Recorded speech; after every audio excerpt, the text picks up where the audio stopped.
Hello, today we are going to be presenting Belgium. This first picture that we have here shows a windmill and tulips, probably two of the first things that you think of when you think about Belgium. Here we have a video to introduce you to the country of Belgium and a little bit about it.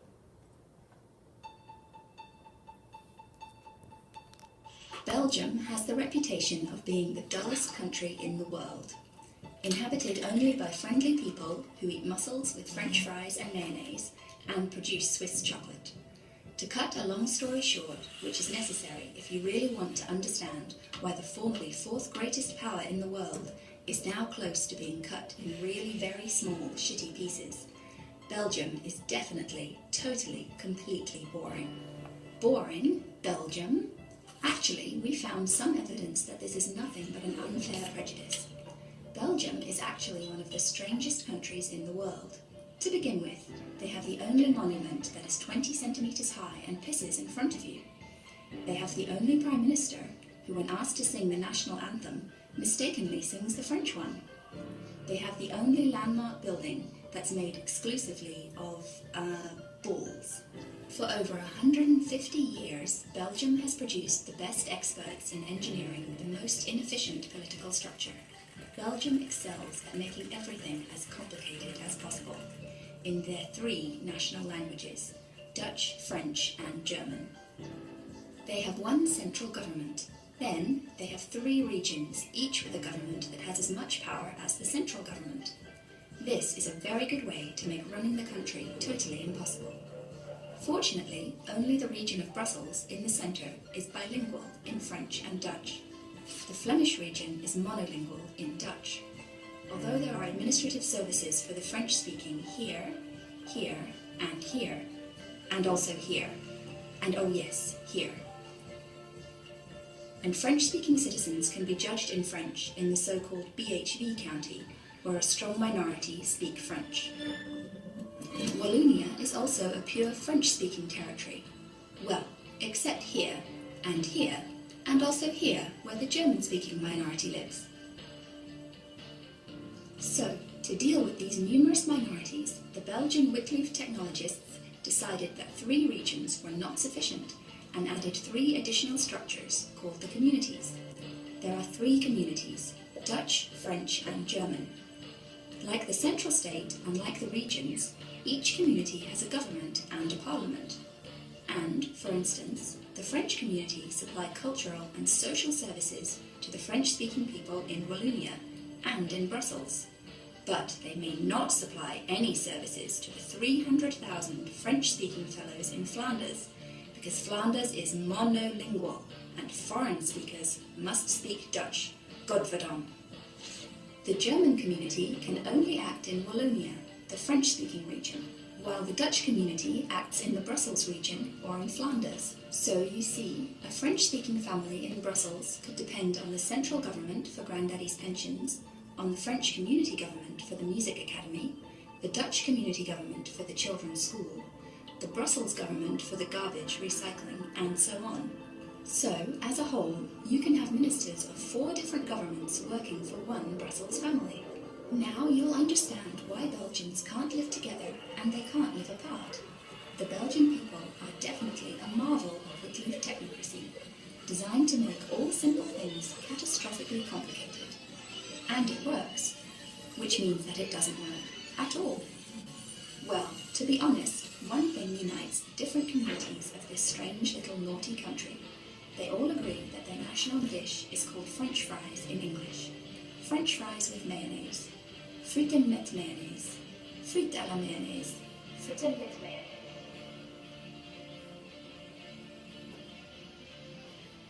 Oh, I forgot. Mr. Van Kouwenberg is a French politician, and Mr. Bourgeois is a Dutch politician. Belgium's history takes it back 30,000 years ago, where the first humans first stepped in its land. Belgium has a deep history, but it has only been an independent nation since the 1830s. Before that, it has belonged to nearly all major continental European powers during their day of rule, including the Romans, the Franks, Habsburgians, Spain, Austria, Revolutionary France, and the United Kingdom of Netherlands. Because of its strategic location and the many armies fighting in its soil, Belgium, since the 30 years of war of 1618 to 1648, has often been called the battlefield of Europe or the cockpit of Europe. Belgium has a language boundary between Latin-derived French and Germanic Dutch. Belgium's formation is traced back to the 17 provinces within the Burgundian Netherlands, which were brought together by the House of Valois-Burgundy, and soon became independent from France and Germany by their descendant Charles V, Holy Roman Emperor, in his Pragmatic Sanction of 1549. The 80 Years' War, 1568 to 1648, led to the split of Northern Dutch Republic and Southern Netherlands, from which Belgium and Luxembourg developed. The southern territory at this time continued to be ruled by Habsburg descendant of the Burgundian house. Invasions from France under Louis XIV led to the loss of what is now Nord-Pas-de-la-Calais de France, and the rest of the land remained Austrian Netherlands. The French Revolutionary Wars made Belgium a part of France in 1765 after the defeat of the French in 1814 and United Kingdom of the Netherlands was created. Later, it split one more time during the Belgian Revolution 1830 to 1839. Three new nations were created at the end of this: Belgium, Netherlands, and Luxembourg. Belgium was one of the first countries to experience an industrial revolution, and because of this, it brought prosperity in the 19th century, but also opened a political dichotomy between the liberal businessmen and socialist workers. In 1908, the Belgian king was caught in scandal by his government, where he had his own private empire in the Belgian Congo. He was overthrown as king. Belgium was neutral, but its location and pathway to France made it an easy target for Germany in August 1914, when Germany started its invasion of Belgium during World War I. After the war, Belgium was politically polarized on matters of religion. In recent decades, it has faced new divisions over differences of language and unequal economic development. The antagonism that has kept going and going has caused far-reaching reforms since the 1970s, changing from a unitary Belgium into a federal state and repeated governmental crises. It now has three regions: Flanders, meaning Dutch-speaking in the north, Wallonia, meaning French-speaking in the south, and the bilingual Brussels in the middle. The economy is very prosperous and well integrated into Europe. Belgium has many celebrations. Carnival, being one of them, takes place in February. This time of excess and indulgence is of food, drink, and fun before the dietary restrictions of religion kick in. It has to deal with Lent. The Cynical Parade, also known as the Big Z Day, held in Brussels, made to connect the many different cultures in Brussels. The parade is held every Wednesday, where live music, concerts, dance, street parties, costumes by all and sundry. The Belgian National Day is on July 21st. It takes place in Brussels, where firework displays, street performers, costume performers, and the huge military parade in the Brussels Park commemorated the country's independence achievement in 1830. The Brussels Beer Weekend is one of the biggest weekends in Belgium. It takes 3 days in September, where you have nothing but beer everywhere you walk, and you got live festivals, live music, and parties in every street. Holidays. You got New Year's Day. Belgians celebrate at the beginning of the year with close people. Easter Monday, April 6th. It's the Monday after Easter Sunday, also known as Pascha, generally accounted the most important holiday of the Christian year. March or April to celebrate Jesus' resurrection. Labor Day, May 1st, typically celebrates the achievement of the labor movement, also known as May Day or Workers' Day. And then there's Ascension Day, May 14th, 40 days after Easter, the ascending of Jesus into heaven, 39 days after resurrecting on Easter Sunday. Also, there's Independence Day, July 21st, National Independence celebrated on this day, separation of Belgium from Netherlands. Armistice Day, November 11th. It marks the end of World War I in 1918. The intention of this day is to remember the fallen on both sides. And then we have Christmas, celebration of Jesus Christ's birthday. The Corruption and Perception Index, these scores were taken in 2014. The scores range from 0 to highly corrupt to 100 very clean. Here you can see Belgium has a 76 out of 100, which makes it very clean. It ranks 75 out of 175. Then bribe praise index 0 to 10. The higher the score, the less likely they will try to bribe you. Here, Belgium scores a high 8.7, so they have a less likelihood of trying to bribe you from their government, and they rank number 3 out of 28. The enforcement is moderate. This means the Belgium sort of enforces their laws to their people. The control of corruption ranges from negative 2.5 to 2.5. The higher the better governance outcomes. The percentage here is 1.499, and here you can see that the control of corruption is pretty good. Alright, so we have some major cities here in Belgium. Brussels is the capital. It has a population of 1.139 million. Other major cities are Antwerp, Ghent, and Bruges, with all their populations listed above.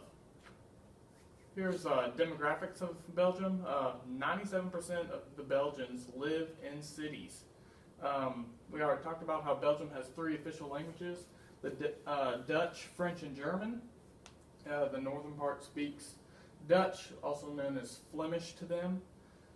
This is about 50% of the Belgian population. The southern part of the country is occupied by Walloons, and they speak French.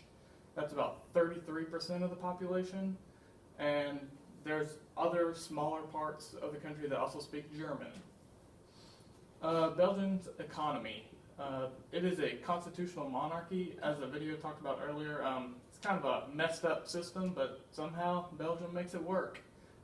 Because they has the large, ranked number 15 as the largest trading nation in the world, so they're pretty large.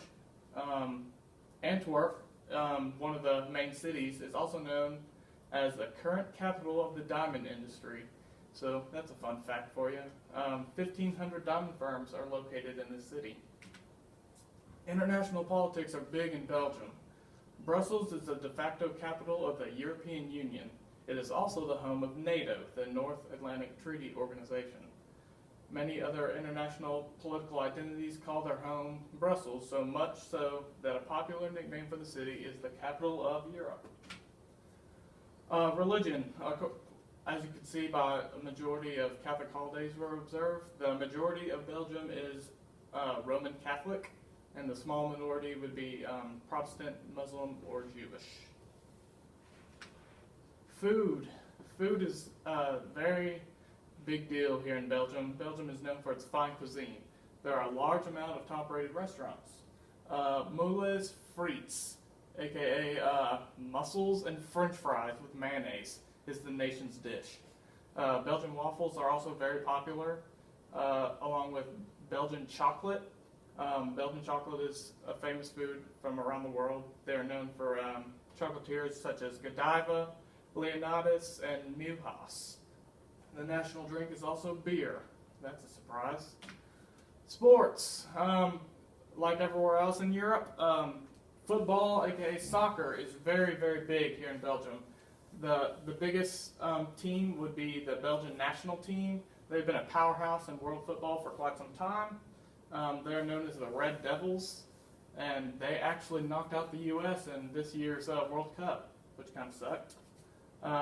Their Pro League, the Belgian Pro League, is pretty big, and it has a good amount of good winning teams. Cycling is also a pretty popular sport here, because many famous Belgian nationals have won the Tour de France and other major cycling races. Social norms. Here's a chart of Hofstede's cultural variables and how they rank according to the United States, since that's what we know. And there's that. Here's the breakdown of that chart. Power distance. Belgium has a fairly high power distance at 65. In business, attitudes are more formal towards managers and administration. The power distance is higher in Belgium than here in the States. Individualism. Belgium also has a fairly high score in individualism as well, at 75. Belgians are in favor of more private opinions, taking care of themselves and their immediate families other than a more collectivist society. Masculinity. Belgium has a medium masculinity score of 54, so that means that the society is more balanced than a highly competitive country like the US. Belgium is a nice mixture of masculine and feminine societies. A highly competitive society would not work here in Belgium. Uncertainty avoidance. With a score of 94, Belgium has one of the highest scores obtained on the UAI index. In business and in everyday life, rules and structure are strongly encouraged because if lacking, the Belgians will be likely to stress. There's a lot of planning done in this country. The uncertainty avoidance is a big deal, as you can see by the video. It makes everything in politics extremely not, what is the word? Complicated. So long-term orientation. Belgium also scores high in the variable with a score of 82. The people here believe that truth depends on the situation, context, and time. This is a pragmatic society. Indulgence. With a 57, Belgium scores in the medium range of indulgence. That means that this country doesn't mind spending money and having a good time. They like to have leisure time, but on the other hand, they are less indulgent than us here in the U.S. Rule of law in Belgium. Belgium is classified as moderately free in the Rule of Law Index with the Heritage Foundation. They currently have a score of 86.9 and they rank 40 out of 178 nations. Their score is 8.4 points higher than the world average and slightly above regional average. So rule of law, when it comes to that, their laws are enforced pretty well in Belgium. Business relationships and professionalism. While not as focused on relationships as their neighbors the French, most Belgians attach a lot of importance to developing personal relationships. The Walloons tend to do this a little bit more than the Flemish, although it's still important for both communities. The Walloons are relationship-oriented a little bit more than the Flemish, and the Flemish tend to be more task-oriented. The difference between the two communities is essentially a question of priorities. The Walloons are inclined to develop the relationship in order to complete the task, whereas the Flemish will concentrate more on the task while at the same time investing in the relationship. All Belgians, however, are inclined to set a strict dividing line between business and social matters. The private life of most Belgians is off limits for anyone except family and close friends. Depending on the size of the business, it's usual practice not to consider a deal complete until it has been acknowledged and confirmed in writing. Thus, it is crucial to ensure that all the conditions and characteristics of a deal discussed during a meeting are included in the written document. Punctuality. Belgians are generally very punctual, with Flemish Belgians being the most meticulous. Punctuality in business is generally regarded as a virtue, although apologies for a late arrival will be accepted good-naturedly. Business dress code. It is normal to wear a jacket, not necessarily a suit, in most Belgian organizations. Also, the quality of clothing is of only marginal importance in a culture that shows relatively little class consciousness. Apart from making sure that your shoes are reasonably smart and well polished, it is enough to avoid looking grubby. Women, the younger generation in particular, may wear trousers, particularly trouser suits. When in doubt about the dress code for a particular business event, it is advisable to be well dressed rather than underdressed. Uniforms are rarely worn. Also, Belgium has one of the highest average annual rainfalls in Western Europe. The weather, however, is rarely a problem, so a raincoat is normally sufficient without the addition of an umbrella. Communication and language. Most Belgians, as we already know, speak a combination of Dutch, French, and or German, but in the business world, it's very common and also very important to speak English. Most business transactions do take place in English. Generally, the best practice when you're being introduced to somebody new is to be introduced by a third party. When you're introduced, a handshake accompanied by an appropriate phrase like "good day" is typical. Shake hands firmly with men and gently with women. Also, wait for the woman to offer her hand. In business meetings, it is customary for the new arrival to go around the room shaking all of the participants by the hand. Most Belgians' personal space zone extends roughly 1.5 feet. When meeting for the first time, make sure steady but not intense eye contact is used. You want them to know you're listening, but you don't want to be invasive. When you're breaking the ice, choose a general topic and avoid issues like language, Belgian politics, or questions about the other party's family life. You don't want to offend them. A good starting point can be a comment on the high quality of Belgian food, beer, or chocolate. Also, soccer, obviously, is an acceptable conversation starter. Belgians tend to share the same priorities: conflict avoidance, attachment to one's roots, and mistrust of authority. In social settings, women and people of the opposite gender may also kiss, generally 3 times starting with the right cheek, or the left cheek from the point of view of the person kissing. Personal titles. Titles are used sparingly in Belgium without being as informal as the Brits or the Americans. First names should be used only once a relationship has been established, and usually at the invitation of the Belgian party. Gift giving and receiving. Gift giving is not expected, but if desired, a modest gift is acceptable. Do not include company logos or your business card. If you receive a gift, open it right away and show appreciation.